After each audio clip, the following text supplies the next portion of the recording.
अस्सलाम वालेकुम मोहतरम सामीन, क्या हाल है। उम्मीद करता हूँ आप सब ठीक होंगे। मैं हूं असलम मदनी, आप देख रहे हैं मेरा यूट्यूब चैनल दीन इस्लाम। सामीन, आज ज़कात के मसाइल को बहुत आसान तरीके से बयान करेंगे। ज़कात हर मुसलमान पर फ़र्ज़ है जो मालिक निसाब हो। मालिक निसाब पर ज़कात फ़र्ज़ है। कितना माल हो तो ज़कात फ़र्ज़ होती है। याद रखिए, अगर किसी के पास सोना है जो 7.5 तोला है या 7.5 तोला से ज़्यादा है, उस पर ज़कात फ़र्ज़ होती है। अगर किसी के पास चांदी है तो चांदी अगर 52.5 तोला है या 52.5 तोला से ज़्यादा है तो उस पर भी ज़कात फ़र्ज़ होती है।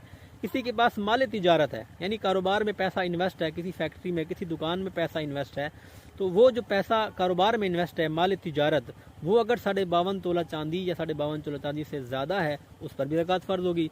इसी तरह किसी के पास नकदी रकम बैंक में जमा है, घर में मौजूद है, किसी के पास अमानत रखी हुई है, वो नकदी रकम अगर किसी की 52.5 तोला चांदी की मिकदार को पहुंचती है, उससे ज़्यादा है, तो इस पर भी ज़कात फ़र्ज़ होगी। इसी तरह किसी ने अगर प्राइस बॉन्ड ख़रीदे हुए हैं, किसी प्राइस बॉन्ड की जो रकम है वो भी अगर 52.5 तोला चांदी को पहुंचती है तो इस पर भी ज़कात फ़र्ज़ होगी।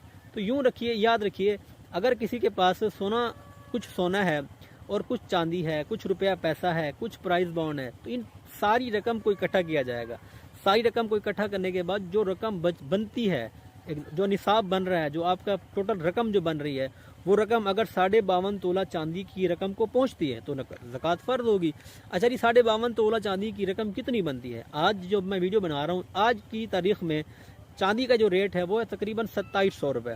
2700 रुपये के हिसाब से अगर 52.5 तोला चांदी के साथ ज़रब मारें, 52.5 तोला को ज़रब मारें, तकरीबन जो रकम बनती है वो 1,43,000 बनती है।